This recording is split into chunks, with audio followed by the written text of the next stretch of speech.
Bonjour, je suis Ormina Vallone et je disais donc, après j'ai fait des digressions, que où se trouve le fameux paradis dont on nous parle? Même avec des télescopes les plus puissants, personne ne l'a encore jamais trouvé. C'est bizarre, non? Y a-t-il un lieu géographique de ce paradis?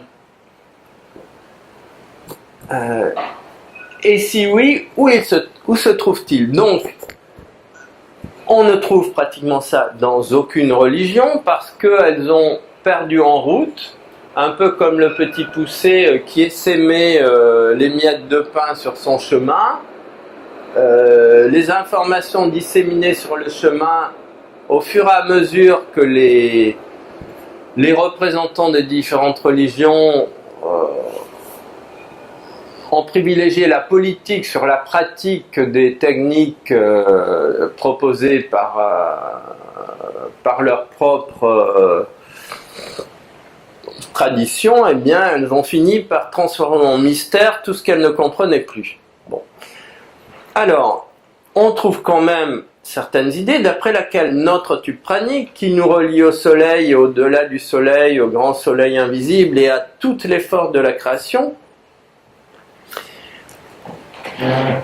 quand on traverse le portail de la mort, eh bien, notre tube pranique constitue le tunnel dans lequel on voyage, le tunnel de lumière qui est décrit dans les expériences post-mortem de ceux qui ont pu revenir.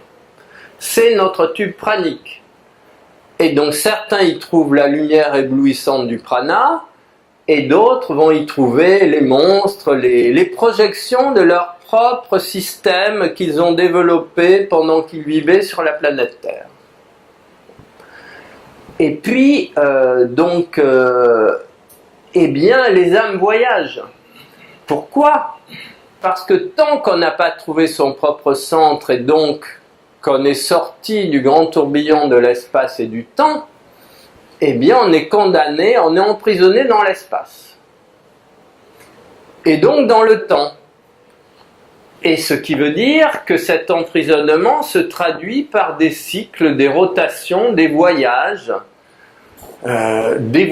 dans l'illusion du temps et de l'espace très très similaire à celui que nous expérimentons pendant notre présence terrestre.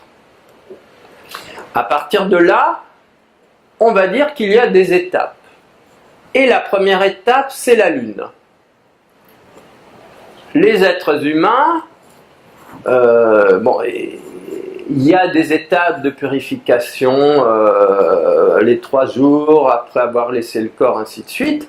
Bon, une fois qu'on va dire, ils ont récapitulé, on va dire téléchargé sur les bobines d'enregistrement individuelles que la tradition égyptienne a appelé le Ba.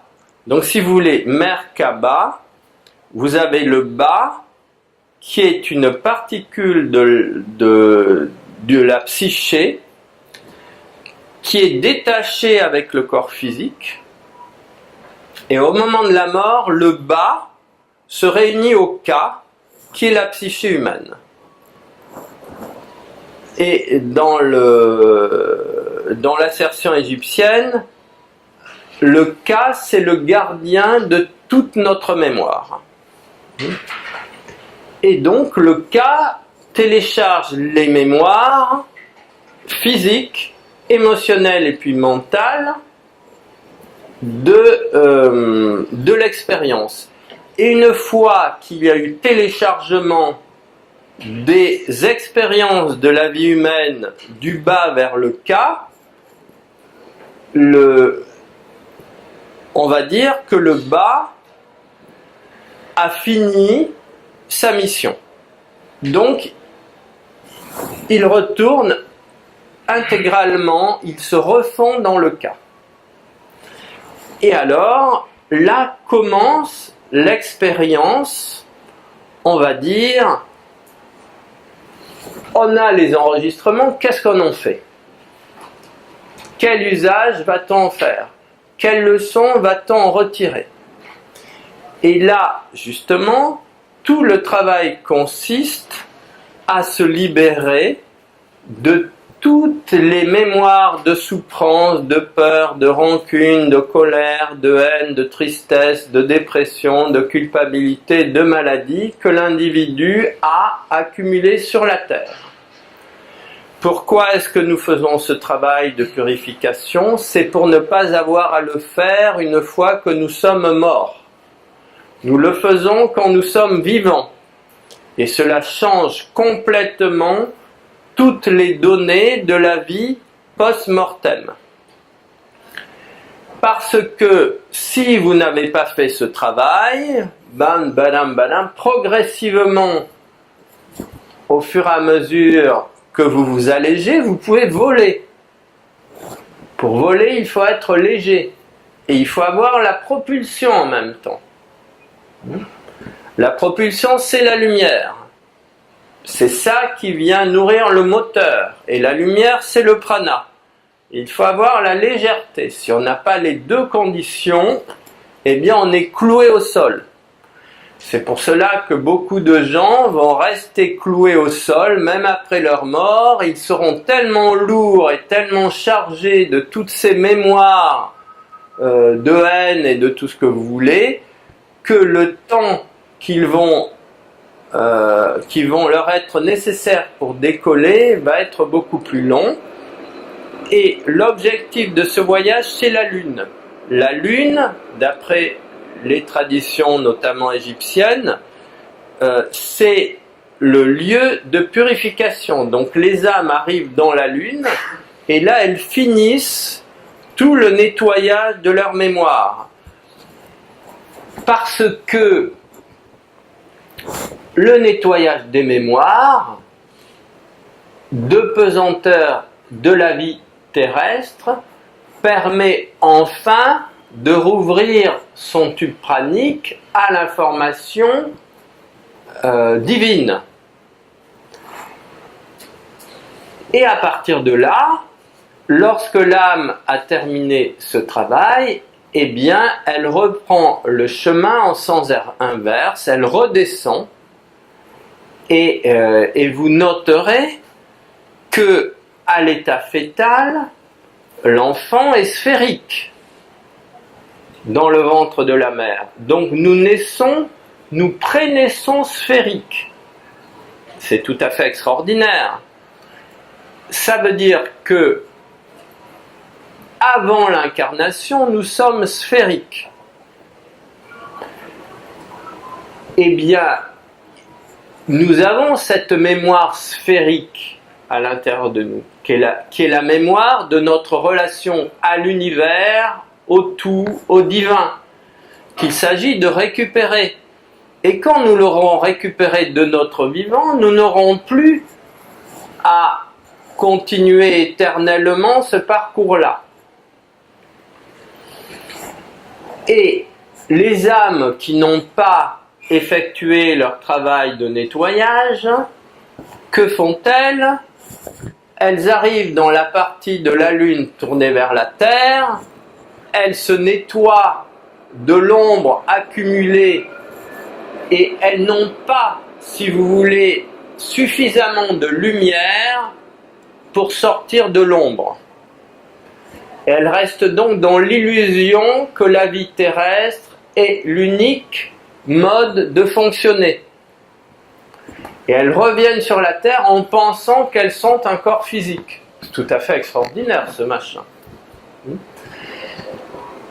Quand le travail de purification a été fait et quand nous avons récupéré notre conscience sphérique de notre vivant, et c'est cela le travail c'est cela la Merkaba, eh bien, on transite dans le tube pranique, et quand on arrive à la Lune, on passe directement sur la face de la Lune tournée vers le Soleil. Il n'y a rien à nettoyer. Et cette face de la Lune tournée vers le Soleil est un ascenseur qui directement aspire l'âme vers le Soleil. Et vous comprenez que les pharaons,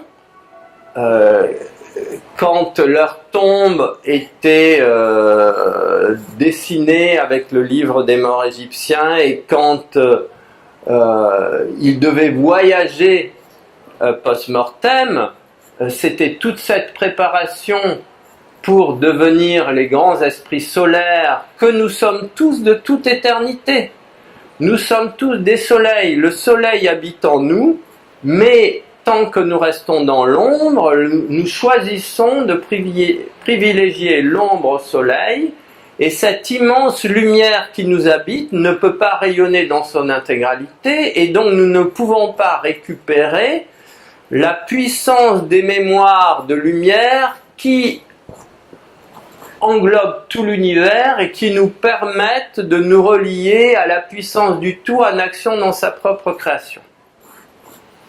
Et c'est cela, donc, si vous voulez, d'après les traditions, les très très vieilles traditions de cette planète qui pour la plupart ont été oubliées par les traditions qui ont pris leur suite à cause de l'obscuration de la conscience humaine liée à tout un tas de conditions sur lesquelles je n'ai pas à venir dans cette vidéo, mais il y a aussi des lieux géographiques du paradis, mais le véritable lieu géographique, et c'est ce que chacun d'entre nous a récupéré, c'est la simultanéité de la conscience.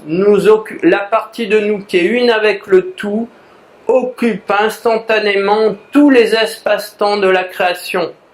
Donc notre corps physique n'est, si vous voulez, c'est comme si,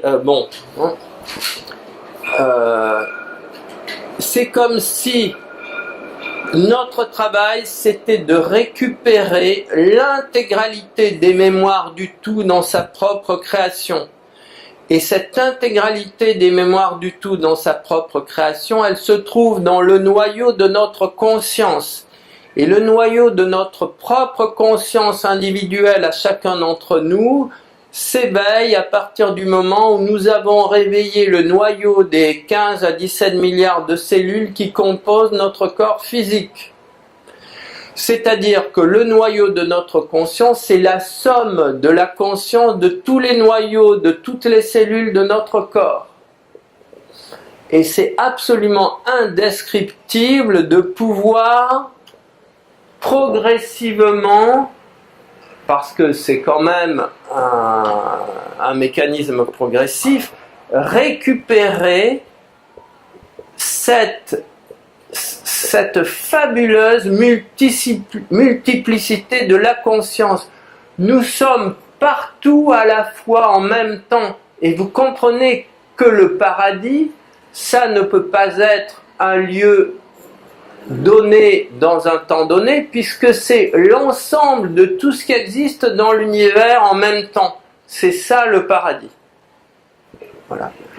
Extraordinaire, sortir de tous les conditionnements engendrés par le monde des apparences, qui est le seul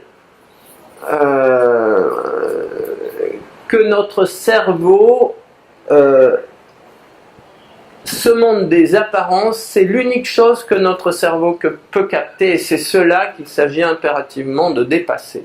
Et chacun d'entre nous a cette potentialité de récupérer la multiplicité des données de son existence multidimensionnelle. Nous sommes partout à la fois dans l'univers, parce que le tout est partout à la fois dans l'univers, et la partie d'entre nous qui est dépositaire de cette conscience du tout a pour mission de récupérer cette multitude de la multiplicité de la conscience.